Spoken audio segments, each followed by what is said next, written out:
Assalamualaikum.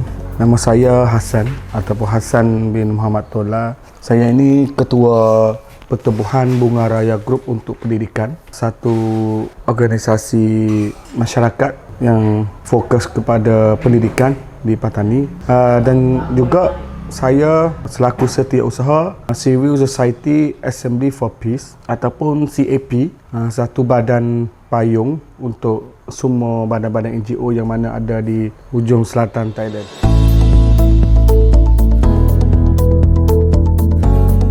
Sebenarnya CAP ini sudah tubuh lama, tapi belum dinamakan CAP ini, dia nama lain. Dulu nama adalah 2-3 nama, jadi kalau kira sampai sekarang ni sudah hampir 10 tahun. Tapi yang nama CAP ini sudah 4 tahun. Apabila ketua-ketua badan masyarakat yang ada di Petani Jalan Naratiwat ni bersetuju untuk bersama di bawah satu payung, maka itulah resminya jadi CAP. Jadi CAP ini adalah badan payung, iaitu assembly. Kita jadikan badan ini kerana untuk menjadi payung untuk semua badan kecil-kecil di bawah. Semoga kerja kita ke arah yang sama, kita boleh bantu each other dan juga kita boleh sharing data dan kerja-kerja. Kerana badan-badan di bawah CAP ini ada 28 badan rasmi sekarang, itu ada 28 sudut kerja. Maka lebih baiknya kita ada arah tuju yang sama dalam kerja untuk kerja-kerja masyarakat ni di bawah CAP.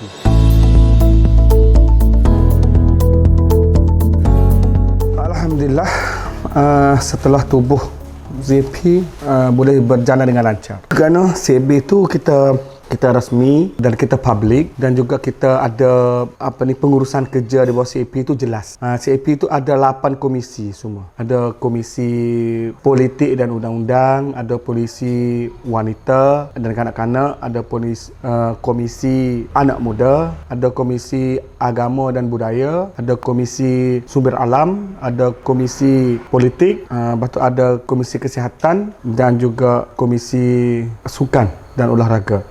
Jadi setiap komisi itu, yang pegang komisi itu, kita pilih dari 28 anggota tadi. Jadi kita pilih orang pada yang sesuai untuk memegang komisi itu. Bagi cabarannya, di Patani ini orang-orang yang nak kerja masyarakat tu tak ramai. Jadi orang-orang kerja masyarakat tu adalah orang peringkat tua-tua lah sikit. Jadi anak-anak muda generasi baru ni kurang sangat yang nak kerja sukarelawan. Itu satu cabaran, kerana itu keberkekalan masa depan kan. Jadi kami pun usaha juga untuk ada kadir-kadir dan generasi baru-baru yang untuk sambung kerja. Dan cabaran yang kedua tu, setelah tubuh naik yang baru CAP ni, maka COVID datang. Jadi kerja kita tu fokus kepada online lah. Jadi kerja turun lapangan tu kurang. Lepas tu kita sudah buka, COVID tak ada lagi. Jadi itulah kita baru kerja kembali. Jadi banyak lagi kampung-kampung dan tempat-tempat yang kami 28 badan ni harus turun lapangan. Jadi kepakaran dalam kerja masyarakat itu pun salah satu juga bagi orang-orang baru ni, generasi-generasi baru yang kerja masyarakat. Protokol, geografi, adat istiadat, itu pun harus itu jugalah. Dan juga modal. Dulu donator di Patani itu banyak, kerana sini wilayah konflik. Ada banyak-banyak international organisation yang bertapak di sini. Setelah lamanya Thailand di bawah kerajaan askar tentera ni, jadi banyak badan-badan international tadi itu dikeluarkan. Jadi sekarang tak ada lagi lah. Bukan ditarik di kerajaan yang menjadi susah kan mereka, kerana dia tak mau orang-orang luar tu masuk bergabung sangat. Dulu kami bergiat ni kerana orang dapat projek dari luar-luar. Banyak dulu USAID, daripada kedutaan, daripada EU, World Bank, macam-macam. Itu yang international punya kan. Lepas tu boleh kerja lah. Sekarang ni tak ada lagi ada badan tu, kerana sudah dicabut. Jadi kita pun usaha sendirilah sekarang untuk program tu berjalan. Maka program pun fokus kepada program KAL lah, untuk sustainable panjang tu.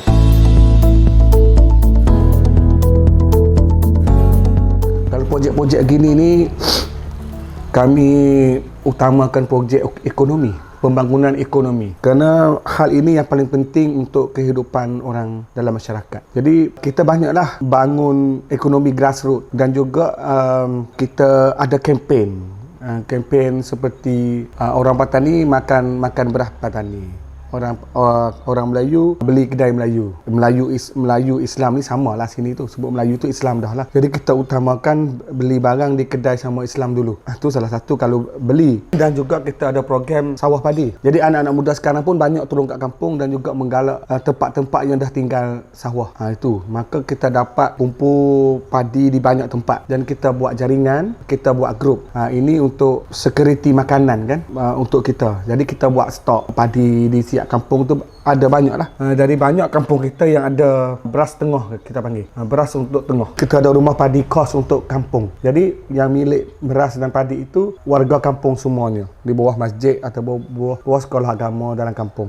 Dan projek menjahit ada, dan projek buat kuih-kuih dan juga projek tanaman sayuran.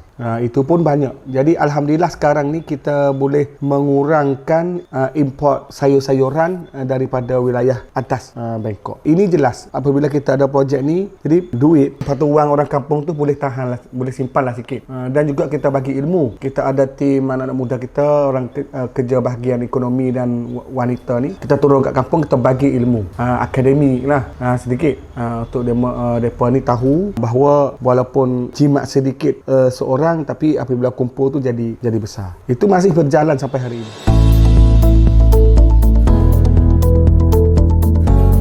Kita di wilayah petani ni tak berapa banyak sangat masalah gitu.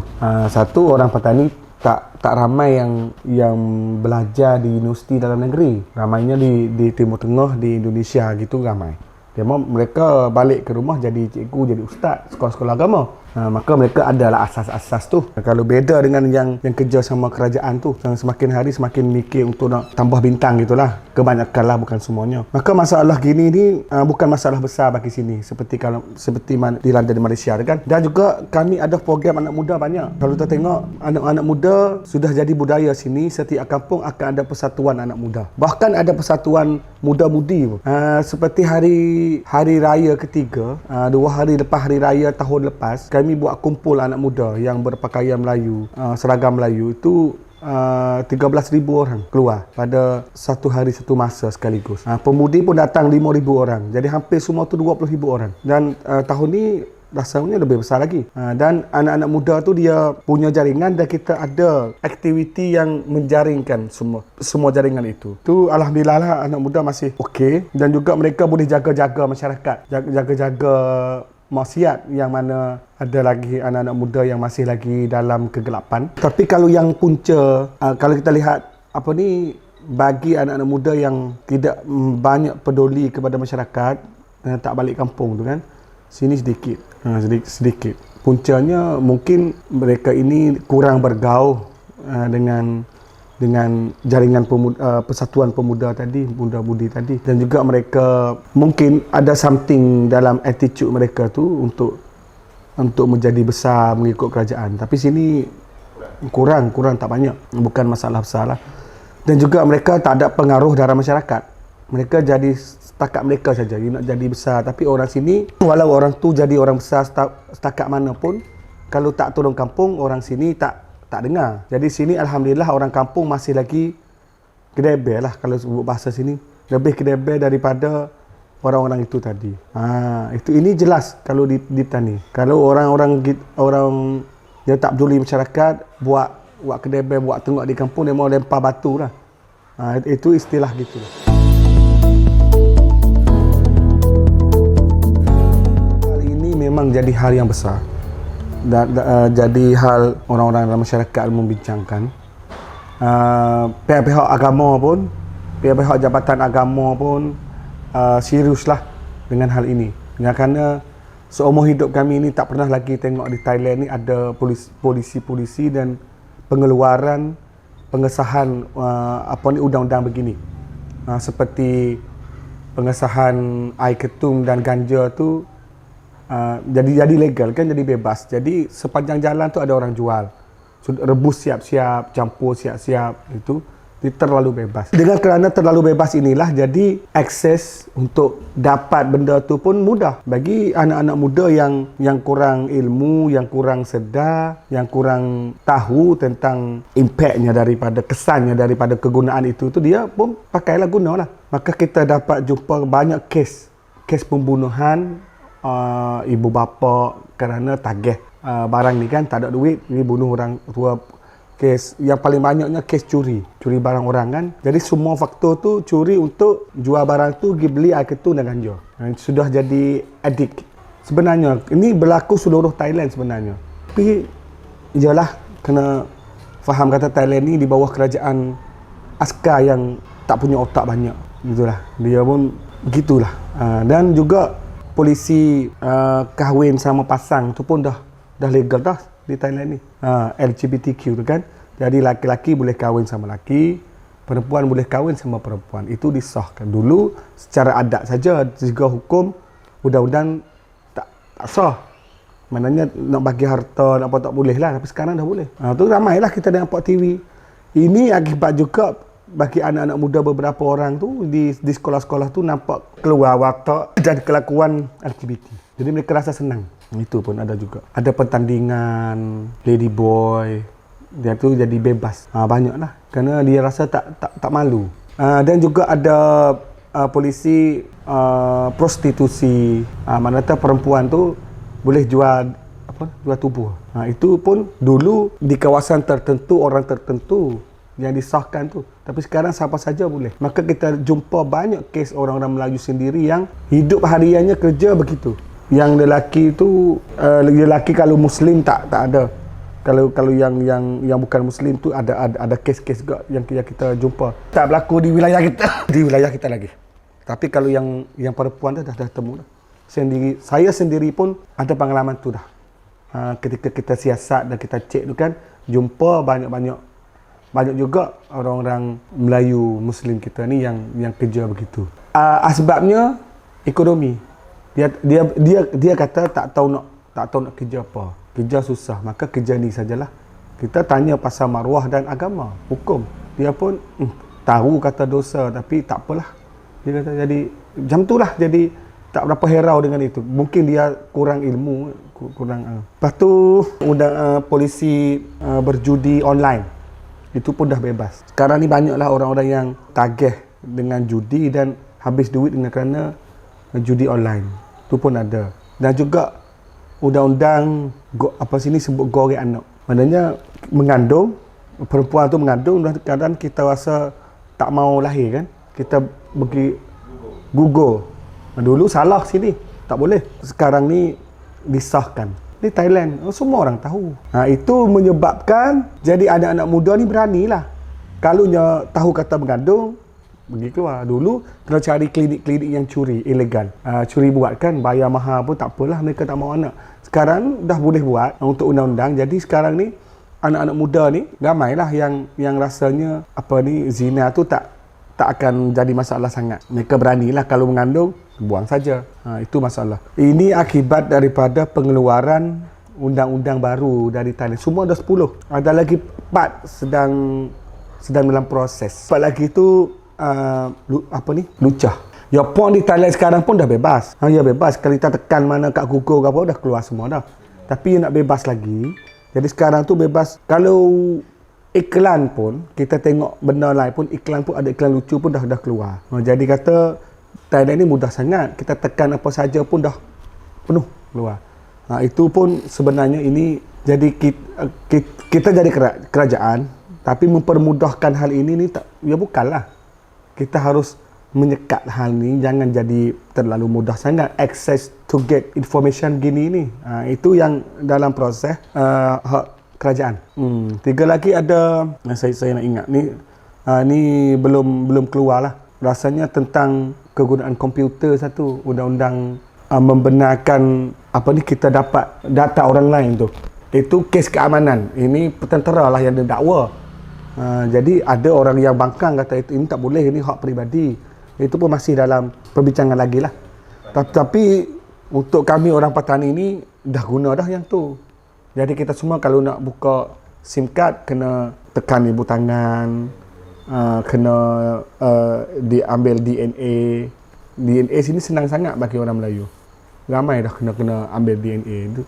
Itulah, tu masalah undang-undang tu. Tapi 4 lagi tu dalam kalangan tu 4 lagi tu belum legal lagi lah, masih lagi dalam proses. Dan satu laginya undang-undang tentang torture. Sekarang ni di seluruh masyarakat Thailand sendiri ada anak-anak muda yang bukan Muslim pun di Thailand tu dia berani lawan monarki dan juga pembesar-pembesar di Bangkok. Jadi dia pun bimbang takut orang-orang Melayu sini pun lawan juga, maka dia ada undang-undang untuk nak menyekat hal tu. Jadi dia masuk ke sekolah sekarang banyaklah. Itu salah satu undang-undang yang pergi tindah pengajian agama. Jadi kita harus berbaris, harus belajar tentang Buddha, tentang nasional lah, tentang nasional Buddhist Thai nasional gitulah. Banyak jadi isu-isu sekarang. Baru ni isu Serami, Tok Serami, sini sepanggil Tok Cha kan, apa ni yang Buddha tu pergi mengajar di sekolah agama. Dia paksa lah, jadi kita tak boleh lawan kan. Jadi budak-budak kena duduk dengan Tok Serami tu, dia ajar cara jadi orang Thai yang baik, dia kata kena sembah gini, kena gini. Jadi isu kuat baru ni. Sampainya orang kampung tu keluar surat dan juga halau program tu tubik daripada sekolah dia. Itu macam-macam jadi sekarang. Itu kerana pengeluaran undang-undang tu. Jadi kami ni hanya tanggungjawab di segi adat sajalah. Setiap masjid bagi tahu, galakkan orang kampung, ambil berarti bagi orang kampung lah, kata hal ini kita harus jaga-jaga. Maka Persatuan Pemuda, Persatuan Masjid pun banyakkan program untuk kejakkan hati, untuk jaga-jaga anak. Kerana kita tak ada jalan lain dah. Kerana hak tadi itu undang-undang besar kan, undang-undang negara. Jadi kita lawan tadi, jadi masalah pula. Itulah orang putih, kalau orang Malaysia sendiri pun ramai juga datang ke Thailand ni sukalah untuk cari ganja, untuk cari something gitulah. Banyak kalau kat Haknyai, kat Bangkok. Kena ia legal kan? Legal. Dia hanya umur 18 ke atas saja, okey. Jadi kerja kan? Kena 18 ke atas dia boleh kerja ni. 18 ke bawah tak boleh.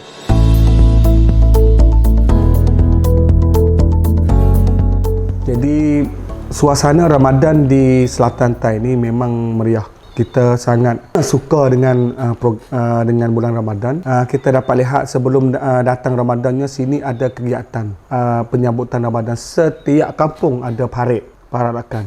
Kalau orang Malaysia datang masa tu boleh nak gajah lah. Jadi kebanyakannya ada perarakan gajah, kuda. Orang kampung pakai pakaian Melayu tradisional, Melayu secara adat.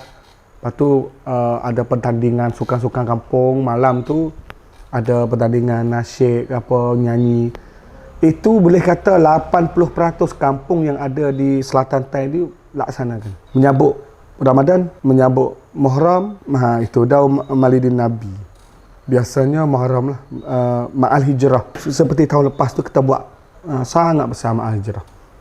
Itu kalau program gini memang banyak. Kerana kita nampak program gini kita dapat tarikan orang kampung dan juga anak muda untuk duduk dalam kegiatan yang baik gini. Lepas tu segi ekonomi, Ramadan ni lah adalah masa yang kita boleh meningkatkan ekonomi kan. Kita boleh jual semua barang-barang yang kita ada. Duit bagi orang kaya-kaya yang ada dia boleh keluar. Jadi ekonomi itu berjalan lah. Pusing, duit pun boleh pusing dalam tempatan kita. Itu dari segi itu. Dan juga suasana beramal tu seperti biasalah kan. Puasa semalam, bertarawih. Itu biasa. Sini sangat meriah, tak sunyi lah Ramadan sini.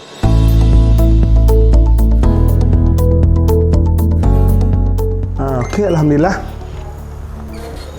Dengan kerana kami ni duduk dalam keadaan konflik kan. Kematian tu mudah berlaku. Jadi anak-anak yatim biasa pun dah ramai dan anak-anak yatim daripada konflik pun ramai. Jadi alhamdulillah kita ada badan-badan yang urus dan jaga anak-anak yatim ini. Jadi kita kumpul anak-anak yatim di setiap daerah. Kita buat jaringan dan kita bantu apa yang kita boleh bantu. Seperti kita kita mengadakan kempen baju raya untuk anak yatim. Kita ada sekolah untuk anak yatim. Maknanya kalau musim buka sekolah tu kita bagi baju-baju sekolah, beg, kasut, gitu adalah. Dan juga semua anak yatim tadi itu kita senarai. Kita ambil nama semua, lepas tu duduk di badan kita.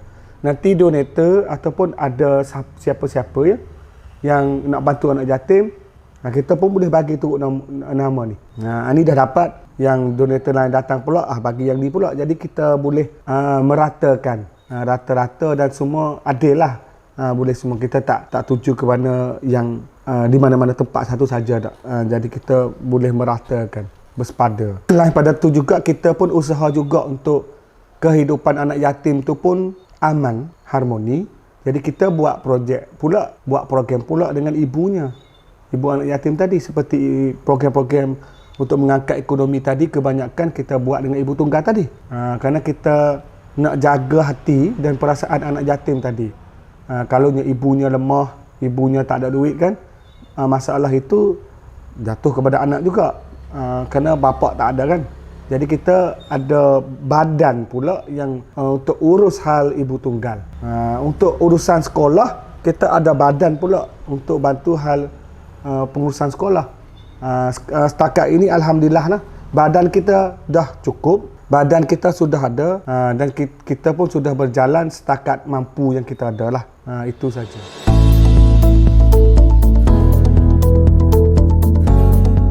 Saya atas nama orang Muslim di Patani ni kan, saya dah lihat semakin hari semakin ramai, semakin hari semakin banyak anak yatim, semakin banyak anak-anak fakir, keluarga fakir miskin. Jadi biasanya anak-anak yatim dan fakir miskin ini kurang pendidikan, kurang ataupun hidup dalam keadaan keluarga yang tidak sempurna. Maka anak-anak ini akan jadi masalah masa depan. Masalah masyarakat kan.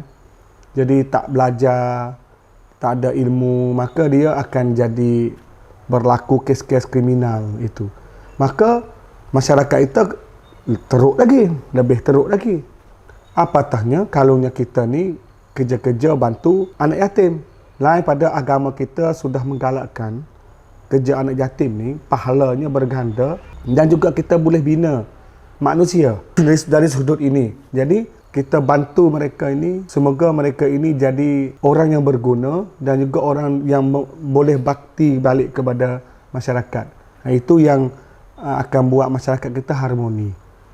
Kerana mereka ni adalah keluarga yang tidak sempurna. Maknanya tak ada bapa ke ataupun tak ada harta banyak seperti keluarga biasa. Maka saya pun berharaplah bahawa orang-orang kita Patani ini mempeduli dan ada kasih belas kasihan kepada masyarakat tepi.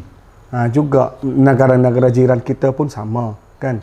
Kita dah lihat Syria, Palestin di tanah Arab yang jauh. Cuba kita paling muka tengok di tepi ni, di selatan Thai dan juga Indonesia ni pun masih lagi ramai yang susah payah. Dan juga untuk kekalannya kita utamakan ilmu pengetahuan dan kita bantu mereka, semoga mereka boleh berdiri sendiri. Itu yang utamakan. Bukan kita hanya nak buat apa bagi wang, nak buat apa bagi duit. Itu akan jadi lekat budaya minta-minta. Dan kita budaya megah-megah bagi orang bui kan. Maka projek panjangan itu sangat perlu. Projek pembangunan itu harus pakai masa. Maka kita datang sekali, kita buat program sekali itu memang tak cukup. Kita harus ada follow up dan juga ada penilaian. Kita harus ada review. Itulah yang akan melahirkan perkara yang sustainable ataupun kekal abadi. Itunya keamanannya hakiki. Saya berharap dan berdoa kepada Allah Subhanahu Wa Taala, semoga orang-orang yang kerja masyarakat, kerja untuk anak yatim dan fakir miskin dan apa saja yang bantu masyarakat ni masih lagi teguh dan tegak ada di Patani, dan juga muslim-muslimat lain laginya bantu each other. Itulah harapan kami.